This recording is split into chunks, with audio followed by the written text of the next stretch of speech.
Assalamualaikum warahmatullahi wabarakatuh. Alhamdulillah wassalatu wassalamu ala Rasulillah Sayyidina Muhammad ibn Abdillah wa ala alihi wa sahbihi wa mawalah la hawla wa la quwata illa billah ma ba'd. Yang sangat saya muliakan kaum muslimin wal muslimat, wabil khusus an-nahdin wal nahdiyat. Alhamdulillah, tanpa terasa kita sudah hampir berjumpa dengan Ramadan dan kita berada di penghujung dari bulan Sya'ban, yang artinya sekali lagi kita akan berjumpa dengan bulan Ramadan. Apa saja tuntunan dari Nabi kita dan para ulama kita dalam menyongsong bulan Ramadan ini?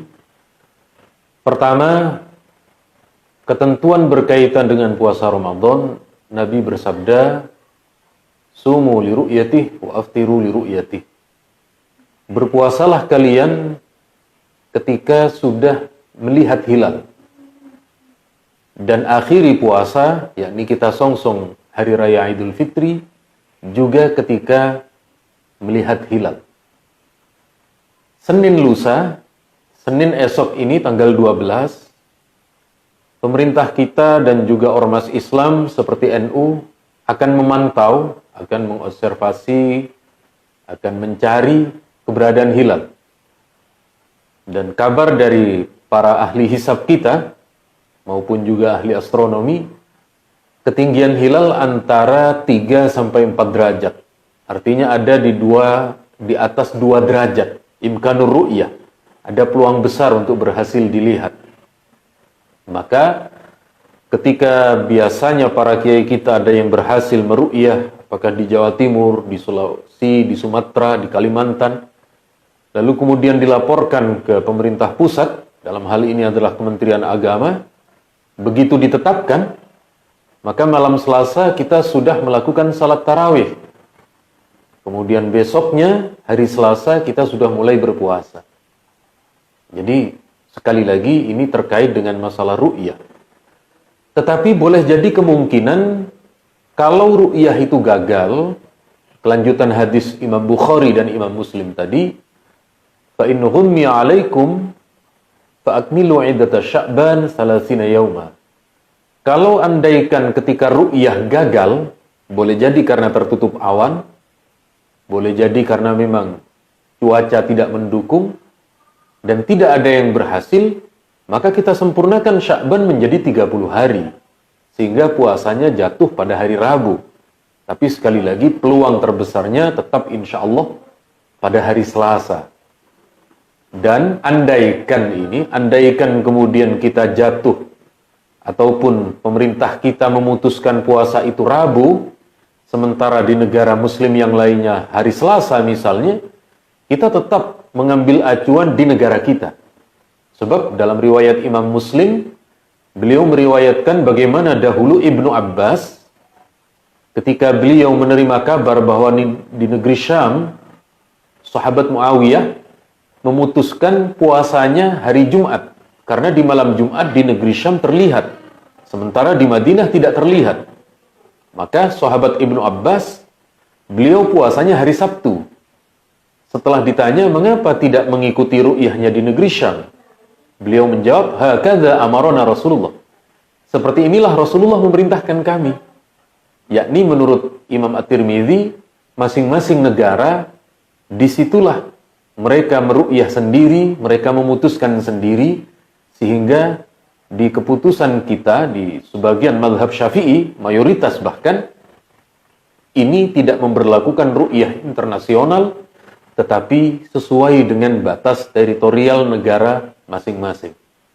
Kemudian jangan lupa ketika sudah di awal malam tarawih, para kiai kita biasa mengajarkan berdoa. Setelah berdoa lalu niat puasa. Bahkan sudah populer di lingkungan kita, nawaitu shauma ghadin an adai fardi syahri ramadhani hadhihi sanati fardhan lillahi ta'ala. Itu yang berlaku di lingkungan kita. Salahkah niat semacam itu? Oh, tentu tidak. Sebab dalam sebuah hadis yang diriwayatkan oleh Imam Ad-Daraqutni, diriwayatkan oleh Imam An-Nasai, ya, Nabi bersabda dari Sayyidah Aisyah, sabda Nabi, "Man lam yubayyiti siyam qabla tulu'il fajri fala siyamalah." Barang siapa yang di malam hari tidak berniat untuk melakukan puasa, maka tidak sah puasanya. Batasnya sampai fajar, batasnya sampai subuh. Maka begitu selesai tarawih, kita niat puasa. Andaikan kemudian kita lupa karena tidak ikut tarawih, saat sahur kita ingatkan anak-anak kita. Saya dulu ketika kecil, abah saya selalu menuntun, abah saya selalu meniatkan. Setelah sahur, kemudian mengingatkan untuk niat. Sebab apa? Niat ini wajib hukumnya. Niat ini menjadi sebuah keharusan bagi kita setiap malam untuk membaca niat. Akan tetapi dalam mazhab Imam Malik, ketika di malam pertama dari bulan Ramadan,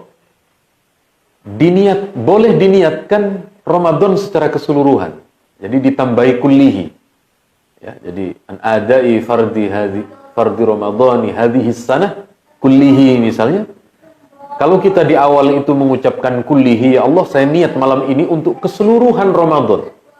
Maka andaikan nanti pada malam-malam tertentu kita lupa tidak niat, maka niatnya sudah diawali.